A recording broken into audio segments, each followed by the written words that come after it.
back to the Two Pointers podcast. I'm Trevor Everett. I'm excited to talk today. Again, first half NBA, second half college basketball. If you care more about college basketball, well, the second half is for you. If you care more about the NBA, the first half, well, actually, let me take that back. If you're a Knicks fan, you're going to love the first half because that's what we're talking today. Are the Knicks legit? The current 5 seed in the East at 39-27 as I'm recording this on Tuesday, March 7th. You're hearing this probably right before the first round of the ACC tournament. Won't really matter. But second half of the pod, we'll preview and predict the ACC tournament. I'm going to try my best to get this out before the morning of the Tuesday start games. We're the only tournament that does that.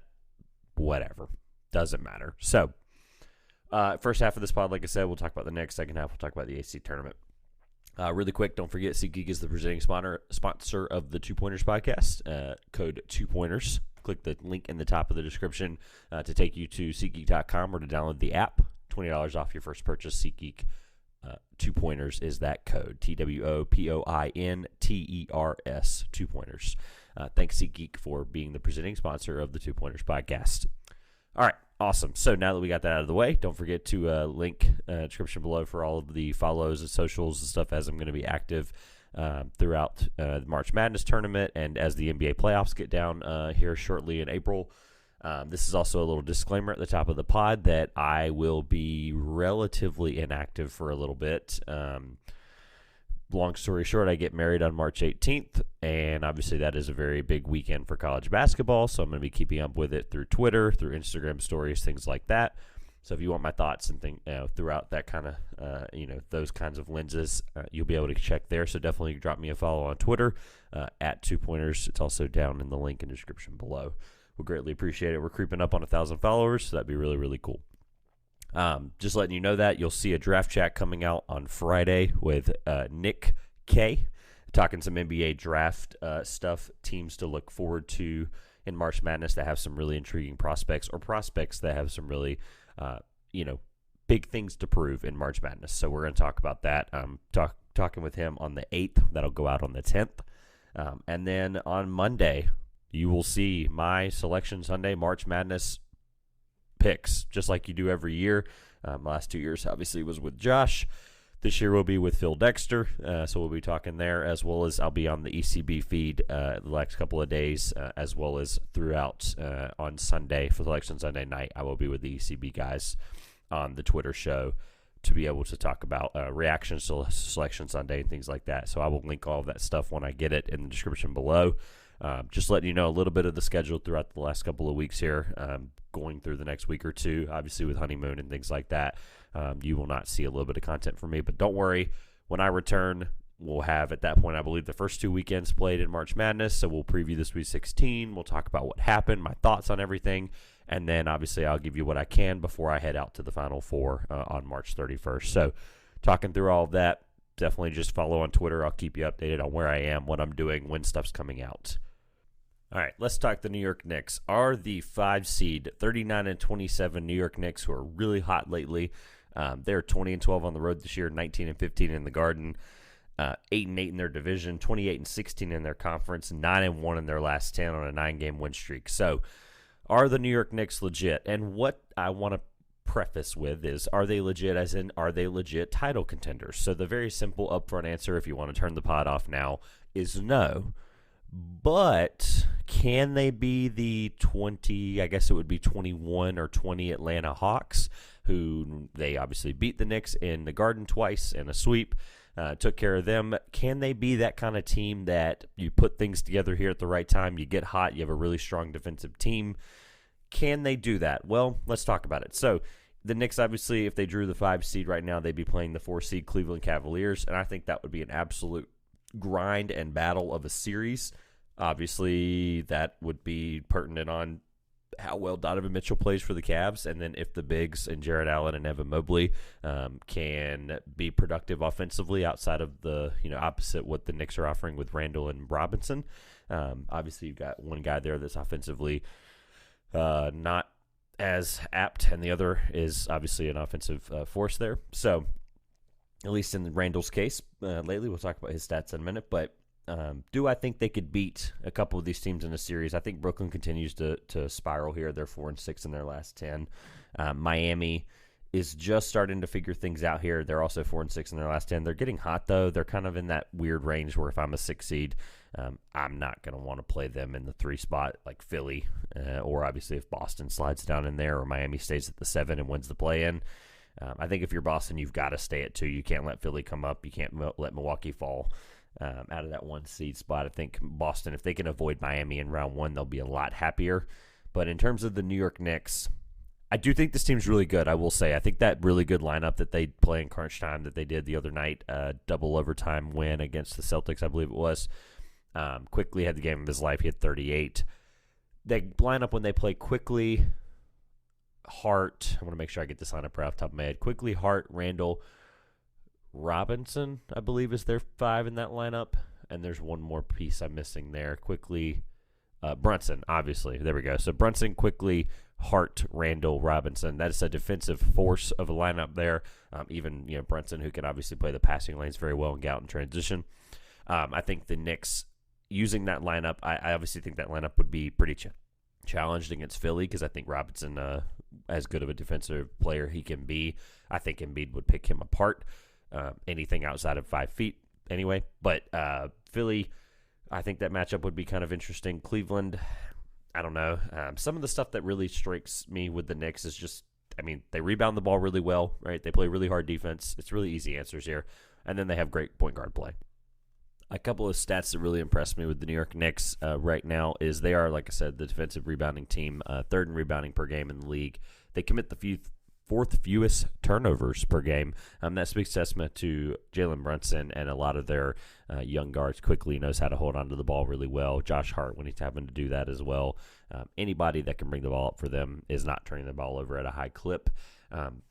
Outside of the stats for a second, there was a clip the other night in one of their big wins at home where Julius Randle last year or years before would have been ejected for getting frustrated with a ref or would have gotten a major tech beyond his first one because of arguing or getting mad or whatever, and you could see him visibly calm himself down. Saw it on Twitter, so obviously take this with a grain of salt. But he calmed down, he walked away, he ended up scoring like 6 out of their next 12 baskets or something like that, and then they went on to win the game. So Randall obviously sees the value in this team potentially and why maybe that would be a change of pace there. Same coach situation, so it's not like Tibbs was probably in his ear there, but it seems like Randall maybe has matured as a player and as just overall as a person on the court because that was a really big moment for them. Their second most points, before I say this, it is really important. You guys know how I value clutch. That's why I value De'Aaron Fox and his jump as an offensive player. Their second most points in the league in clutch time this season. Clutch is valued as under 5 minutes in a close game, which I believe is 10 or less of a gap. But second most in points in the clutch, behind, of course, the Sacramento Kings, obviously. They're second in rebounds per game in the clutch. So they're getting misses, they're getting shots, they're getting out in transition. Even though they do play a slow pace, they know when to go and take advantage of that.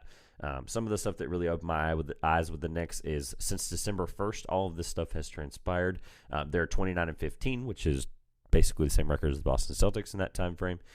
Julius Randle, 37.5 minutes per game, 27.5 points per game. 11.3 rebounds, 4.5 assists, 47, 36, 75 splits on 9 attempts from 3 per game. Would like to see that number come down despite still shooting 36% from 3. And he's a plus 224 plus minus. Obviously, when you're winning games, that is going to be a higher number. Jalen Brunson, who you would think is a little more impactful in that plus minus department, but it is, a relative stat in a short time frame, albeit, 29-15 is a pretty big sample size. 36.5 minutes per game, 25 points per game, 6 assists, 3.5 rebounds, 48, 45, 81. So shooting really well there across the board in splits. And then plus 168 plus minus. The team is 9th in defensive rating and then the 3rd fewest turnovers per game in that time span. So, again, very simple formula here for the Knicks. They are a team that keeps control of the ball, that rebounds the ball well, and plays defense. Now, nothing changed in my opinion of the coaching situation. I am not a fan of Tibbs, and I'm not a fan of how this team can be put together sometimes. And obviously I see that he is playing the young guys more. He's trusting in Quickly. He's trusting in Grimes, hopefully a little bit more down the stretch here. I do really like Grimes' minutes as a very valuable 3-and-D player. I won't give up on Quentin Grimes ever, and that's okay. But this team obviously has the pedigree in terms of the way they're built to be able to play really hard against a Cleveland, a Philadelphia, a Brooklyn, a Miami, an Atlanta, and after that it doesn't make any sense. So do I think they're better than some of those teams around them? No, but do I think they can beat Cleveland in a series? Absolutely. Do I think they can beat Philly in a series? Absolutely. Do I think they can beat Brooklyn or Miami in a series? Of course. Boston is where it starts to get a little funky, even though they are 3-0 against the Celtics this year. It's so hard to look at those relative and go, okay, well, that's 3 games. Well, there's 7 in a series, so I don't know what to take of that sometimes. And then Milwaukee, I don't think right now anyone's beating Milwaukee, 46-18 on the year. Most of that without Chris Middleton really playing a bunch of valuable minutes throughout the year in a row. So the Knicks, all in all, do I think they can win a couple of playoff series? Absolutely. Do I think they're legit as a title contender? No. I think this is really good building ground, though. I think this is really good building blocks on a foundation of, we didn't overspend in free agency, right? We didn't make a bunch of trades, we being the Knicks. I'm not a Knicks fan, but, we didn't do this, we didn't do that. So keeping with that theme is you have the draft pedigree now. You have the ability to sign a marquee free agent if they'd like. If you're winning basketball games, you're creating a winning environment and winning culture. Now, I know that doesn't change the person in the front office the guy who owns the team. I know that doesn't change that situation, who is part of that cog in the puzzle there. But Worldwide West and all of those guys came in and changed the culture and tried to really build a winning atmosphere, and they are doing a really good job of it. It has looked really, really good. Just the way the things coming together there, and MSG is fun again because they're defensive. They're giving up, they're holding people to under 100 points, and they're putting together these stretch runs here. Like I said, they're 9-1 in their last 10. They're giving Knicks fans something to really buy in and believe in down into the middle of March, which is crazy to think, right? We're almost in the middle of March. In terms of where I had them, the NBA team contenders tier at the All-Star break, if you want to, obviously this was right before their run, but if you want to give this article a follow or a check out, it'll be in the link in the description below. I did tiers. And I almost did a pod on this, but I feel like that would defeat the purpose of reading the article. It's literally one paragraph for every team. See what I thought about your team at the All-Star break. I waited till the trade deadline was over. I waited till the All-Star break had started before I did this. So I had legit contenders, a.k.a. has the best player in the series tier: Boston Celtics, Denver Nuggets, Phoenix Suns, Milwaukee Bucks, Philadelphia 76ers, and Memphis Grizzlies. That one definitely didn't age well.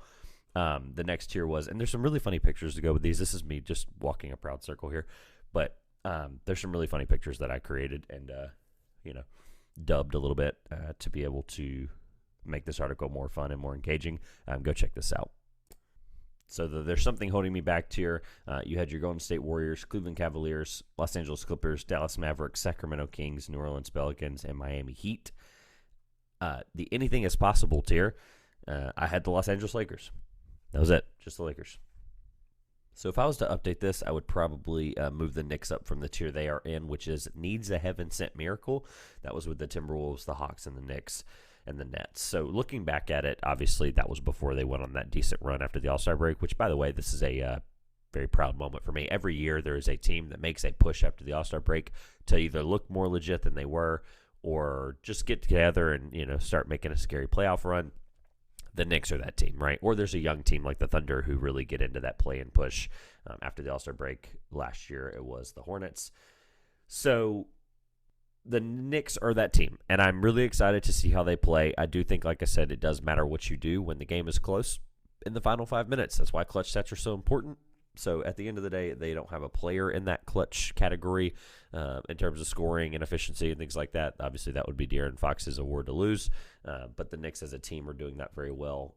I would move them up into the anything is possible tier just because there's really nothing holding me back from saying they couldn't be a title contender. So I guess I'm just kind of teetering there. But I do think that they can make a couple of rounds. Don't be surprised if they win a playoff series and then take a second round series to 6 or 7 with somebody. All right, the ACC tournament. What a beautiful, lovely event, whatever you want to call it. Obviously, I've got the women's Sweet 16 shirt on here for the Wolfpack, and the ACC champ hat on. But shout out to the state women's team the last 3 years. this year is going to be tough. But we're talking about the men's. So with the ACC tournament being the only major conference tournament that starts on Tuesday, of course, my luck, I wasn't able to do this until this morning. So I'm going to try my best to have this up between allergies and cuts and having to sneeze and stuff. You guys are going to see multiple jump cuts in this. I'm going to try my best to make it a little bit better. But we're going to talk about the ACC tournament, and I'm going to predict and preview some of these games. Again, Tuesday's games are really not, they're minimally important for the sake of the predictions for the next round. But understanding that the ACC tournament is something that, by the way, if you haven't seen the documentary, you should absolutely have watched that by now. 10-part documentary series on the ACC tournament. Its origins in Raleigh, its origins in Greensboro, and how it became and how impactful it is to ACC college basketball history is really, really important. You should go watch that. It is on ESPN+. Predicting the ACC tournament, however, I have a tradition of always watching at least the first game of the ACC tournament every single year on Tuesday at 2 o'clock. I will absolutely be doing that by the time you're hearing this pod. That game will have happened, or try to catch this right before it. But Tuesday, the first game of the day, Florida State plays Georgia Tech. I've seen Florida State play this year, and I at least think versatility-wise and length and defensive, hopefully defensive something or another over Georgia Tech. I do think Florida State beats Georgia Tech. I think they're too athletic and too long athletically and defensively for Georgia Tech, even though Georgia Tech can get hot from three very quickly. They've played a lot of close teams, a lot of teams at the top of the ACC, very close games this year. They had close games against NC State, Clemson, and a few others. But I think Florida State beats Georgia Tech. I think look out for Matt Cleveland to have a game here. Boston College has been this pretty pick here, and I'll explain why in a minute, but they're going to be the team that's gotten hot the most down the stretch in the ACC. They've won a couple quality games. They absolutely wiped Virginia off the floor a few weeks ago. Boston College beats Louisville pretty handedly, even though Louisville did put up a fight in the Duke game I was at, the Duke-Louisville game in Durham. Ellis, of course, had that homecoming game where he was trying to take over the city of Durham. And then Virginia Tech beats Notre Dame, I think, pretty easily. Virginia Tech's had a bunch of injury-riddled stretches in the season here, and they obviously are one of the hottest teams when it comes to getting going in the ACC tournament. We've seen them do it before. They did it a few years ago. Virginia Tech, I do think, beats Notre Dame. They also have really good shooters as well. I think that's really important in this kind of tournament. With the Wednesday slate, you'll have some of the matchups from Tuesday running into Wednesday here. So Wednesday, I think Wake beats Syracuse. I think Syracuse is slightly overseeded at an 8 seed. I don't particularly think that they are a tournament run type team in the ACC, even though they've done it before. I think Judah Mintz is really good, and I think he's a next year NBA draft kind of guy. I think Wake Forest, though, is more talented across the board with Monsanto if he gets really hot from three, what Cameron Hildreth is providing for them, as well as, of course, the second place voter or voting person in Tyree Appleby. I think he's unbelievable, and he absolutely deserved the ACC Player of the Year, even though I do think Isaiah Wong did deserve it also. So Wake Forest, I think, beats Syracuse. Pitt beats Florida State. I think Pitt's just too good. Their guards and Burton and a couple others are just better than Florida State's guards. Unfortunately, it's nothing against Matthew Cleveland. I think Pitt's just the best team in that matchup. Otherwise, they're a 5 seed. They were number 1 in the ACC at one point this year. I love what Capel's doing there in Pitt. UNC beats Boston College, but I put in parentheses close because this is the pretty pick, right? John Fanta had, or Fanta, I shout out to John, I don't want to mess his name up, but has predicted, he predicted the Heels to lose. Obviously, he can smear them anytime he gets the chance, but Boston College is the pretty pick. A lot of people are making the Boston College pick. I just don't see it. I know they've gotten hot recently, and obviously they can shoot their way through any matchup like the Tar Heels, who can't shoot. They're worse in the ACC in effective field goal percentage and in three-point percentage. So obviously the Tar Heels have a tough task there with Boston College. They're going to have a really good game from their rotation of bigs. But I do think UNC can beat Boston College. I do think it is close, though. I have the Wolfpack beating Virginia Tech. The Wolfpack went into Blacksburg and beat them earlier this year pretty decently. So I don't fear on a neutral court closer to Raleigh. I don't think than it is to Blacksburg. I think NC State can take care of Virginia Tech. I do think Virginia Tech's getting healthy at the right time. I think there's a couple of guys on Virginia Tech that can give them a problem, but 3 of the best guards in the conference on the same team. NC State's going to be able to take care of that one. All right. Thursday. Miami gets their first game in this tournament, number 1 seed. They're going to play Wake. This is tough because I obviously like this Wake team. I've seen them play a couple times. But I think Miami is pretty good. Miami is very physical. I think they'll be able to take care of some of the inexperience in the front line for Wake. I don't think this is necessarily a coaching, blowout here for Larranaga, but I really do, because I really do like what Forbes is doing there at Wake. But I think Miami can take care of business against Wake. Duke, the hottest team in the ACC right now, they are 9-2 in their last 11. I think they beat Pitt, but I think it's close. I'm not familiar with what that score was prior this year with Duke and Pitt, but I do think Duke is playing like the best basketball they've played all year. Shire's starting to really figure this rotation out and where he plays Mitchell in spots and where he plays Filipowski with Lively and how they rotate those two bigs together. There's a lot of really good chemistry between the two. I think Proctor's starting to figure it out. His shot's still not coming around just yet. Derek Whitehead's got a lot to figure out. You'll hear more about that hint in the draft chat on Friday about players to prove it in the NCAA tournament. Virginia, I think, beats UNC. I know what happened 3 games ago. I'm not naive, but I think Virginia defensively will be able to take care of UNC and lock up their guards, being able to shoot threes. Virginia, I think, is fine and can take care of them. NC State, despite the 20-something point blowout, almost 30-point blowout in Raleigh on senior night, I think they beat Clemson. I think they get the revenge. They're 0-5 in their last 5 against Clemson. I found that out today, and I thought that was very intriguing. I think NC State is figuring things out right now. I know that they're not physically there with Mahortich being out and Jack Clark just getting back in the lineup, so I think they've got to work on some of the rebounding and the physicality aspect, which I think Clemson can beat them at. Clemson is also one of the hottest three-point shooting teams when they have some of their guys going there. A couple of all-ACC honors from them. NC State, I think, takes care of business with Morcell and Jarkel and Turk. Friday, I have Miami beating Duke. I think this is where Duke's hot streak ends. Obviously, they're safely in the field in the tournament, as well as Miami is, so I think Miami is just the better team. I think they're going to best them in that regard. They also beat Duke by it was 30 in Miami, so I do think that they take care of business on a neutral court. Obviously, Duke will have the home crowd advantage being right down the road there in Greensboro and Durham, but Miami's fans travel pretty well, especially for this tournament. A lot of Miami fans here in Raleigh and Greensboro and Durham and Chapel Hill as well. See a lot more of them than I thought, especially at the game I went to against North Carolina. Miami fans do travel pretty well. They'll be excited for this run, for this tournament that they're on.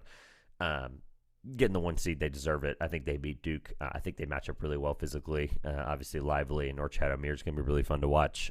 How they rotate defensively for Flip, playing a 4-guard lineup for Miami. So, small ball, big ball, we'll see what happens. I think Duke can be physical, but I think Miami gets the win there. NC State, this is not a homer pick. Do not come for me. I think NC State beats Virginia. I think they figure out their mistakes from the game that was relatively close in Charlottesville earlier this year. They just couldn't hit a shot to save their life. If they jumped out of water, or if they jumped out of a boat, they wouldn't hit water, which was unfortunate. I think Terquavion Smith figures out how to beat Keyhead Clark a little bit, and Reese Beekman. I think they go and take down Virginia and figure that out. Also, shout out to Joe Giglio. Him and I, 99.9 The Fan, him and I have the exact same bracket minus the FSU Georgia Tech pick at the top. He has NC State moving on to the championship like I do to play Miami, and this is where the realism comes into play. Miami, I do think, takes care of NC State, unfortunately. I think it'd be a close game, but it basically comes down to guard play, and obviously if Nigel Pack and Isaiah Wong are hitting their shots at the same time, that team is ridiculously dangerous and nobody can beat them. I think Amir is going to be able to take advantage of the lack of the big depth. Obviously, he'll be able to play really physical and tough on DJ Burns. Basically, bronze versus touch there, or I don't know how you would say it, but Burns has basically got the finesse and the touch, and Amir's got the strength and the brute. So I think that would be really fun. Obviously, that will cap off a really awesome Tuesday to Saturday slate of the ACC tournament. Miami's the best team for a reason, right? Wong and Pack, like I said, are an awesome duo. They're more physical with State. I do think State's going to have a run, and I think people are going to be relatively surprised. But then again, it's like guards win in March, and I quote, good guards win in March. But I do think that matters in the ACC tournament, right? I think it's just a matter of anybody can beat anybody. I don't care what anyone says about how bad Louisville is, how bad Virginia Tech is, how bad whatever. Anybody can beat anybody in the ACC tournament. That is the really, really fun shake it up atmosphere of it, that literally anybody can beat anybody on any given night, realistically, but just because of the prowess of this tournament, and just because it's a dog-eat-dog, winner-take-all environment. One of the best in the country in terms of the conference tournament. Obviously, the caliber of team and caliber of play this year is not going to be up to what it's up what its standard to par is normally, but you've got your top teams like your Miamis, your Dukes, your Clemsons, your NC State. You've got a lot of the old historical background there with the ACC tournament. I think the Big 12 tournament's going to be nuts this year.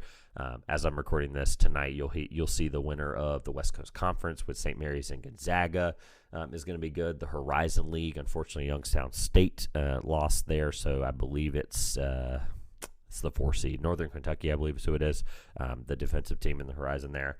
They've got a shot tonight in the Horizon. There's a couple other conference tournaments I'm missing, but regardless, thank you guys for listening. Hopefully you enjoy all of the conference tournaments this week, the rest of this stretch here. Again, really quick on the schedule, you'll see a draft chat on Friday with Nick K. We'll be talking teams and players that need to prove it in the NCAA tournament for their draft stock. That'll be a lot of fun. You'll probably see some ACC tournament guys on there. But that is coming on Friday, and then I will be on the Everything College Basketball Twitter Spaces. Once I get the link for that, I will share it in this description as well, or just follow me on Twitter. Link is in the description below, at 2pointers on Twitter. You'll be able to keep up with all the updates of where I'll be, what I'm doing over the next couple of weeks, as I am getting married next Saturday. So thank you guys for keeping up with all of that stuff. Obviously, keep a lookout for the bracket show with Phil Dexter. That'll be coming out hopefully Monday night, if not Tuesday morning. Give you 2 full days to hear my thoughts. Make your bracket picks. Join the bracket group. Forgot to mention that. There's so many things going on right now. I don't want you guys to get overwhelmed by all of it. It'll all be linked in the description below. Don't you worry. But my bracket challenge is already open, even without the teams being in the bracket field yet. We've already got 10 members in there. Want to make sure you get in. It's completely free. The motto tells you exactly what to do. Make it your Twitter or Instagram or Facebook or whatever username you're using, or TikTok. Make sure you do that, because I want to make sure I can find you, because the giveaway is a memorabilia piece of your favorite team valued at up to $30. Hat, shirt, shorts, whatever you guys would like. That is going to be the prize for the person that wins first place, as well as being able to come on the show for 15 minutes and just let me know your thoughts on why you made the picks you did for your bracket to win the group. So definitely click that link. It will be in the description below with the TPP Bracket Challenge. Completely open, completely free of charge. Get on in there, free to join. Let's have some fun with the March Madness tournament. That is, as I'm recording this, Wednesday, Thursday, Friday, Saturday. Selection Sunday is 5 days away. This has been the 2-Pointers Podcast. Thank you for watching. Thank you for listening. I'm Trevor Everett. Let's have some fun.